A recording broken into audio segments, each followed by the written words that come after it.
and cake. Corn cakes, I think is what it was. I just got back from Europe. I took my son, Tater Tot, to Europe. We were in Spain during the running of the bulls, but we didn't go to the event because we couldn't figure out why you would. The people that we know that live there were pitching this really hard, and they said that this event's been going on for over 500 years. And I'm like, what, really? And they explained it to us. Apparently 540 years ago, a bunch of gay sailors in white suits with red scarves got all fucked up and turned loose the cattle and tried to, I'm paraphrasing.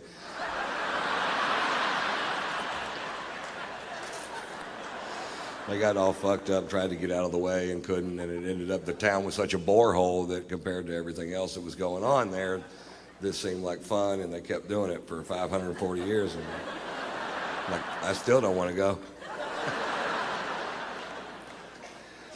And this year, 2 people died, and they said it was a huge tragedy. But I think before you call something a huge tragedy, I think you need to first determine exactly which 2 people died.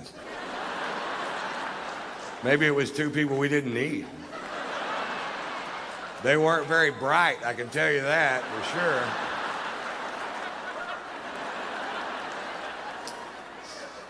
This year, a bunch of Spaniards stood up and said the event should be canceled forever because it's so dangerous. I'm like, it took you 540 fucking years.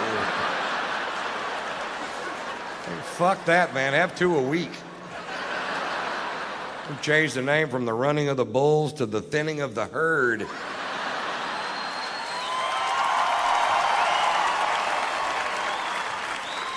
We'll have the final event at Talladega, call it the dodging of the NASCARs.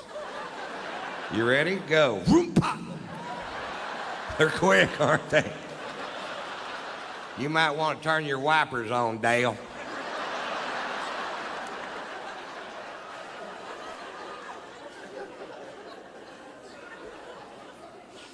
We were in London for 2 days, and I was afraid I hadn't allotted enough time to see London because it's one of my favorite cities with so much tradition and history. And we were going to get a cabbie to take us around and show us the sights, and I thought I probably should have allotted more time.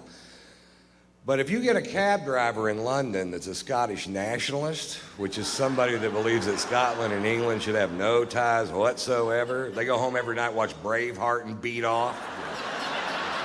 Mel Gibson's hitting another guy.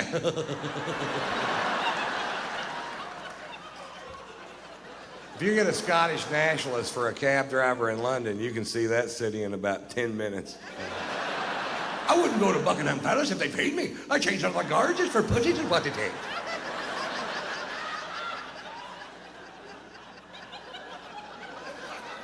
What? Are we going to see Big Ben? I told you to look to the left, you look to the right, I'm getting paid by the mile on the minute.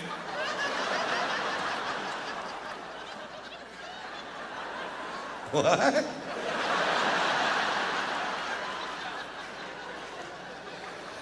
Whatever, dude. What's this building? It's your fucking hotel, get out. Well, what are we going to do with the other day and 3/4? Because the food's awful. It is awful, too. They took us to a place called the Fox and the Hound, and I'm pretty sure that's what we were eating. I don't know which one they were serving that night, but I can tell you this, it needed ketchup. And they didn't have any ketchup.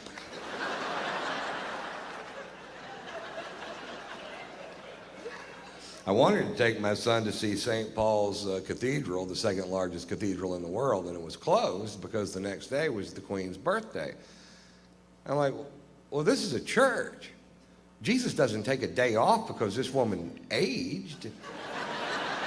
What if this were the day I wanted to give my life to Christ? It wasn't.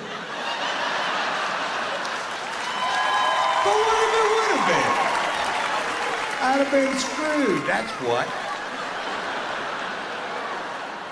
I have no idea what you'd ever get the Queen of England for her birthday. That's got to be a tough old broad to shop for, doesn't it? I bought my wife a breast implant for her birthday, and I've never been a big fan of plastic surgery, but I got to admit, I've had a lot of fun playing with these things. I haven't given them to her yet.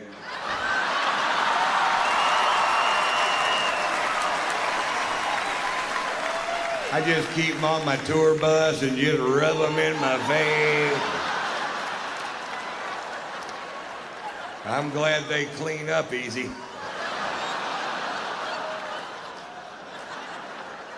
What?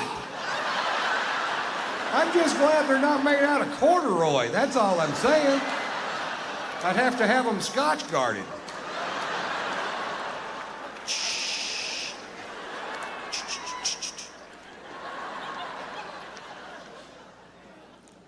I find it a little ironic that the product that I use to keep from ruining my sofa should I spill my drink on it is actually called Scotchgard.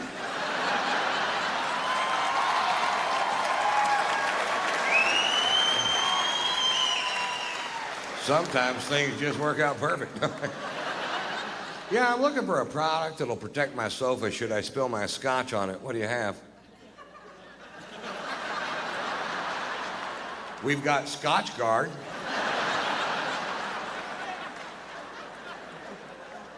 Yeah, let's go with that. Do you have Vodka Guard? How about Sperm Guard? It's a busy couch.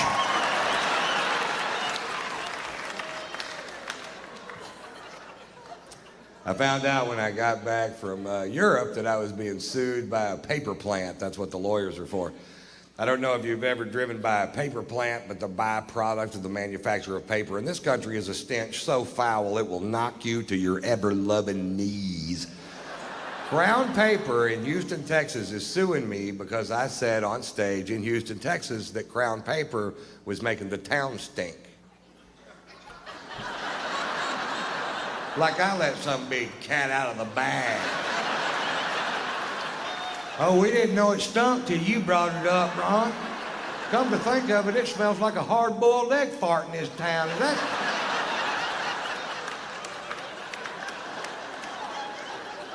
that somehow your fault, Mr. White?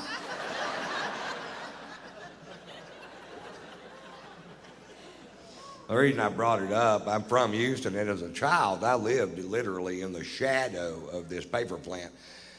And as a child, I thought the whole world smelled like that. I didn't know. And the first time my family went on vacation to another city, I was amazed. I was like, what's that delicious smell? Oh, God, that smells like heaven and flowers mixed together. What is it? That's a sewer treatment facility. That's fetid shit. You should bottle that, send it to Houston. People can rub a little under their nose, walk right by that paper plant without throwing up their fucking lunch. And we found a new use for fetid shit. I think we all win.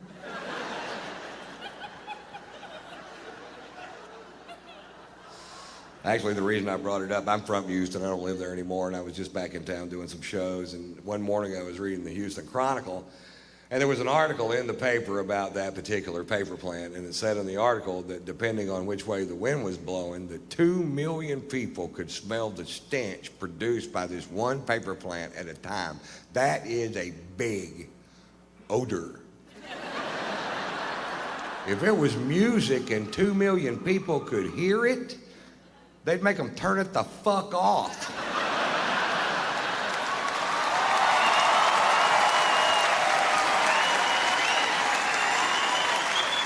Because it's a smell, it's okay? No, it's not okay. Find a way to make paper that doesn't stink. It's not like you're trying to make catfish bait out of cabbage, goddammit. You're making paper out of wood. Paper doesn't stink, wood doesn't stink. You're doing something to make it stink. Fucking quit.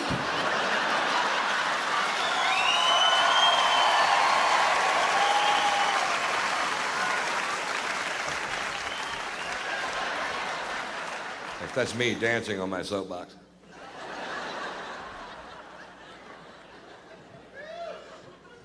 I love this country. I consider myself a patriot. I met my first wife during the Vietnam War. She was from this quaint little village outside of Phnom Penh. I can never pronounce that word. Vancouver.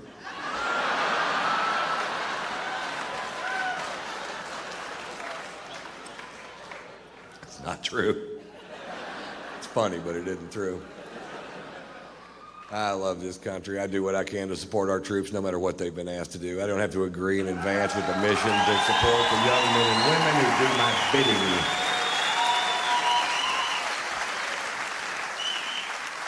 Last year I went on a UFO tour. UFO.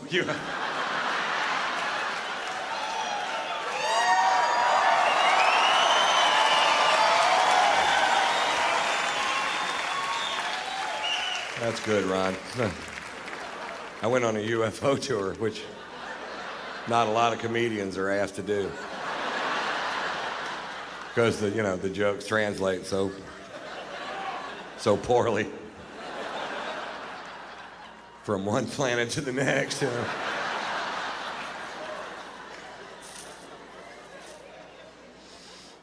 These are legal aliens.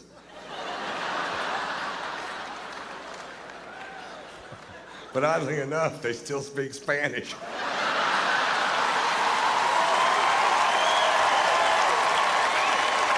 I went on a USO tour, and I'll tell you the difference. Earthlings. I was in Germany for 10 days doing shows for troops going into and coming out of Iraq and Afghanistan, and they asked me to go to Iraq, and I was like, fuck you, man. I'm not going to that shithole. I'm 50 and fat. I'll get shot. I couldn't dodge a goddamn donut if you threw it at me.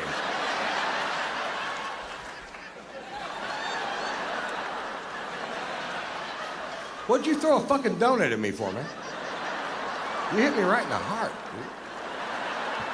And then when we filmed Blue Collar 3, we filmed it in Washington, D.C., and the fine folks at the USO asked us to spend the day at Walter Reed Hospital. And if you go to Walter Reed Hospital, you'll see a byproduct of this war nobody likes to talk about, but they should talk about it every day, because the sacrifice these young men and women have made for this country, they can't take back, and they should be applauded and saluted and given the best medical care we can give them for the rest of their lives. And they should not live in abject poverty because they made a sacrifice to the greatest nation on this planet. And if we fail there, we fail everywhere we can fail, folks.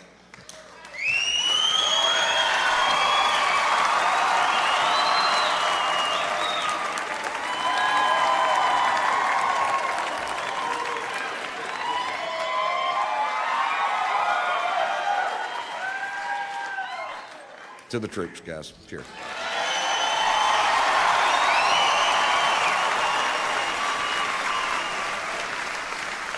I'll tell you one USO story. We're going from room to room visiting these amazingly brave Americans at Walter Reed. Me, Jeff Foxworthy, Bill Engvall, Larry the Cable Guy. We go to this kid's room, and this kid is mangled. I don't know what they'll ever do for him. The only way he could talk was to hold a finger over a hole in his throat. And he breathed in, and he wouldn't use a lot of words, but what he said was very poignant and very funny. And I was just sitting there admiring him, going, who the fuck is this kid to be this brave, you know? And I carry a man bag, and in the bag are cigars and cigar cutters and lighters and reading glasses and sunglasses and Tampax and my wife's titties and all the things I need to make it through an afternoon. We're about to leave this kid's room, and Foxworthy goes, you know, you're the only person today that didn't make fun of Ron's purse. And this kid goes,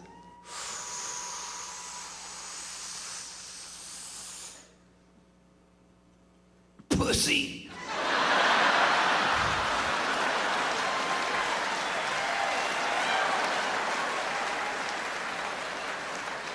That's the only time I've ever seen Foxworthy snot.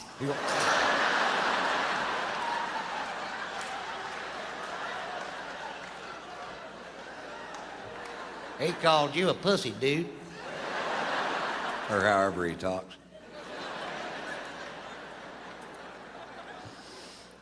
I love this country. I don't think this country's perfect, but I don't think any country is. And I think there are ways I could help improve this country, but nobody in Washington.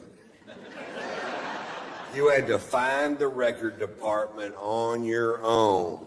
then you had to cram a 12-inch by 12-inch album down your shorts.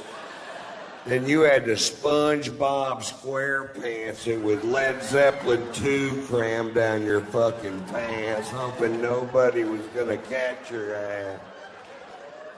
That's stealing music.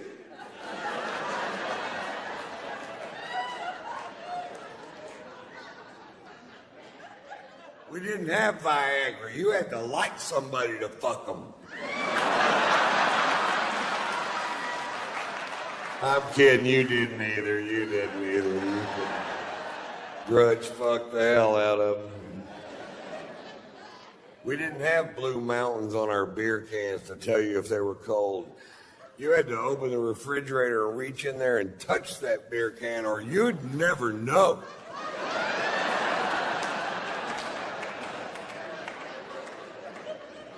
But somebody somewhere went, well, if we only had some sort of thermostat on each individual can, like the mountains changing color to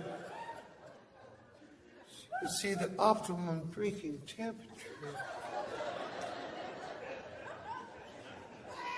Thank you, Rocky Mountain. Even though your beer tastes like ass.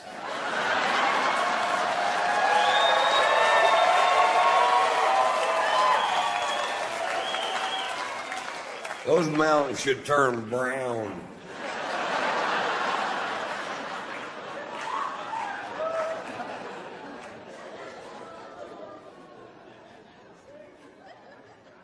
So I tour, that's what I do. I go from city to city to city to city. I've done it for 27 years. I've been coming to Austin all 27 of those years, from the Velveeta Room to the Last Stop to the Capital City Comedy Club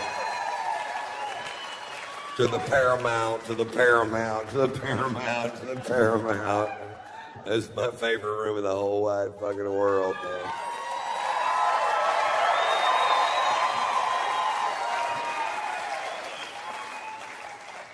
I tour with my wife usually, and I love to tour with my wife because I only have sex with my wife. I don't have sex with other women. I've been married 3 times, and that has not always been my policy. When I was young, I used to talk to my cousins about this race we were going to have to see who gets married first. I came in 2nd, 4th, and 7th.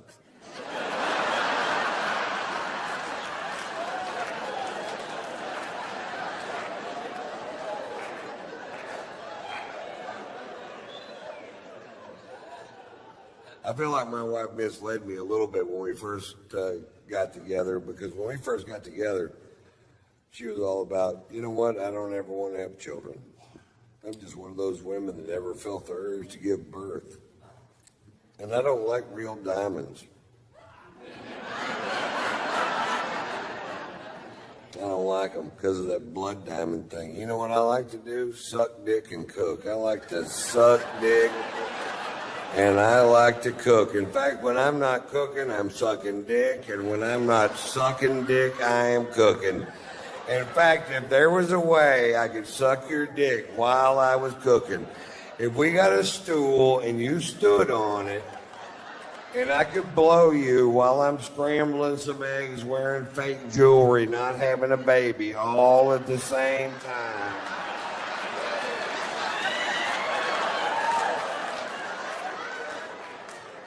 That would be heaven for me. Fuck me too.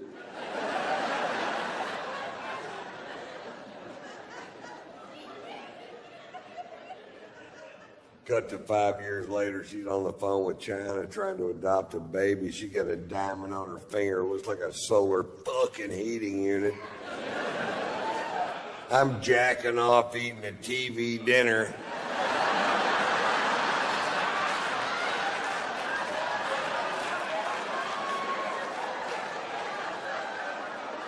Wonder what she's got under that Snuggie. I bet she's naked as shit under that Snuggie.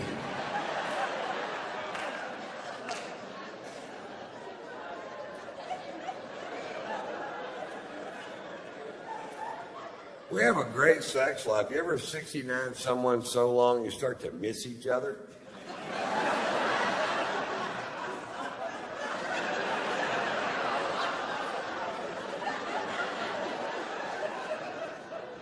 Then the snow turned to rain.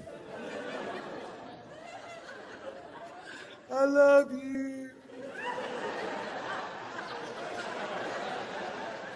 April, May. I need some food. And we can both use a shave.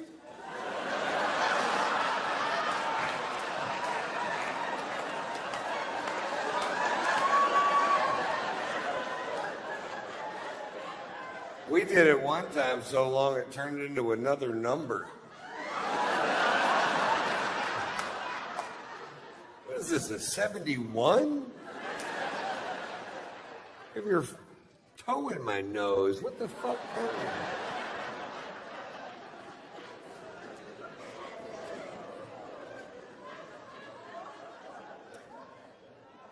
My wife has a new move in the bedroom. My wife's new move in the bedroom is, look at me.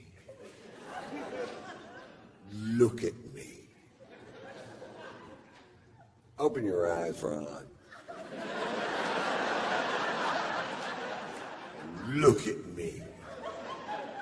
And that's a lot of pressure. It is, to look into the eyes of the woman you love while you're making love and look deep into her soul and still see another woman? What the fuck are you doing here? I thought you got hit by a bus.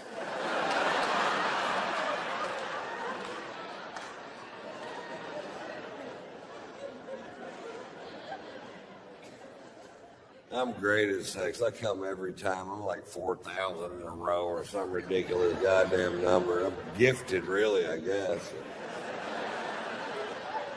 My wife's maybe a third as good as me. I don't think she's trying. I asked her the other day, what's the fucking problem here, baby?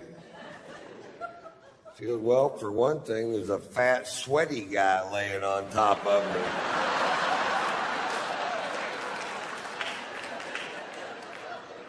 Well, that'd break my concentration. Get off me, dude. I'm trying to come.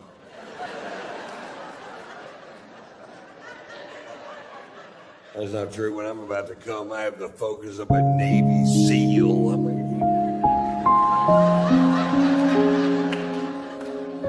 Afterwards, I lay there like a wounded manatee.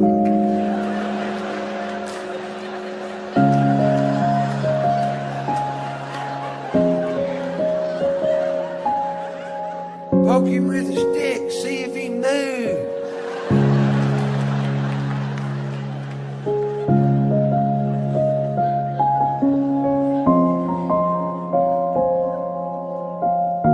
My wife gives the best head if you ever have a chance. First time my wife gave me a blowjob, my hands went numb. I'm like, I'm either having a stroke or this girl knows her way around all the winter.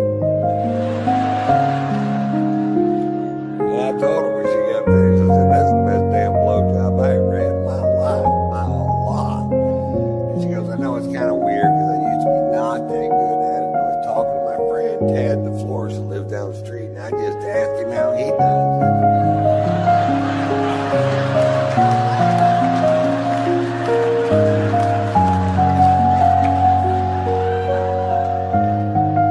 Suck my dick like Ted the Florist?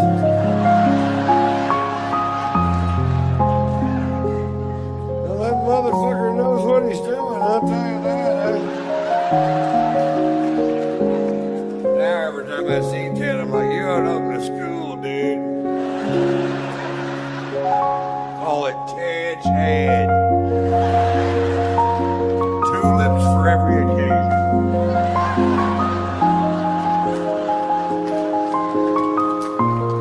Could open a head and breakfast.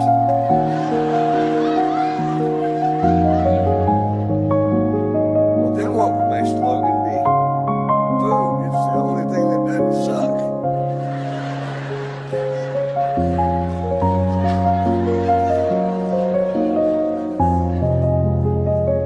You guys have been fantastic. I'm going to close with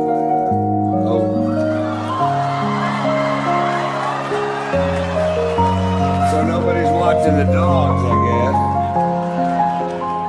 I'll try to get Pearl to play Bite My Face. Pearl's favorite thing, she can have all my babies at the same time. Her favorite thing in the world is for me to bite her face because she's like a Billy Goat fucking elbow or whatever. Has no feeling in it. So if I lay down on the floor sometimes, and she didn't do it last show, so you have to be quiet. If I tell her to bite my face, she'll run and jump up and land her mouth right on my face, and I'll bite it. So shh, shh, shh, shh. Let's try it.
Well, that went way better than I thought it would.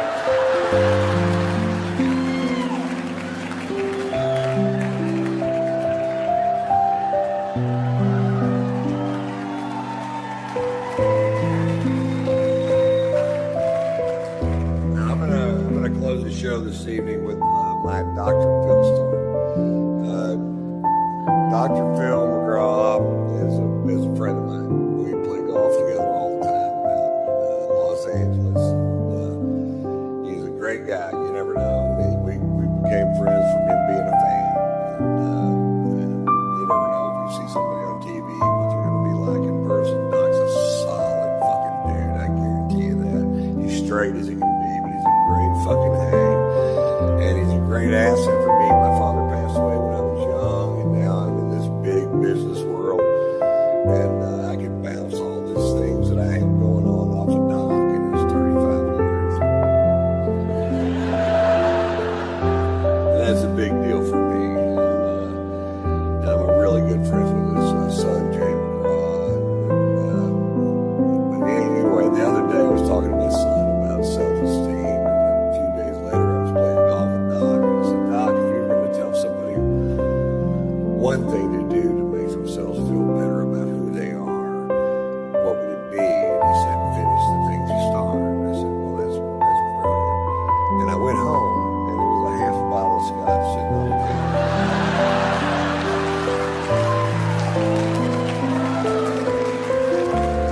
I think I know what he's getting at. That's not my Dr. Phil story. Here's my Dr. Phil story. Every year, Doc and his family rent a yacht for 12 days in the Mediterranean, and that's their vacation. And it's the only way he can get away, because he is the most famous person in America. He's the most recognizable face, 6'4", bald, dome head, poor mustache. You can spot him from any fucking way. And because he seems so approachable on television, and he really is approachable, and he's a sweetheart of a dude, but people are always, anytime he goes out in public, there's, oh, what am I doing? And that's fine at first, but eventually it will eat the skin off your fucking bones if you can't walk out of your house without somebody going, hey, my brother-in-law all fucked up in the head, and I was wondering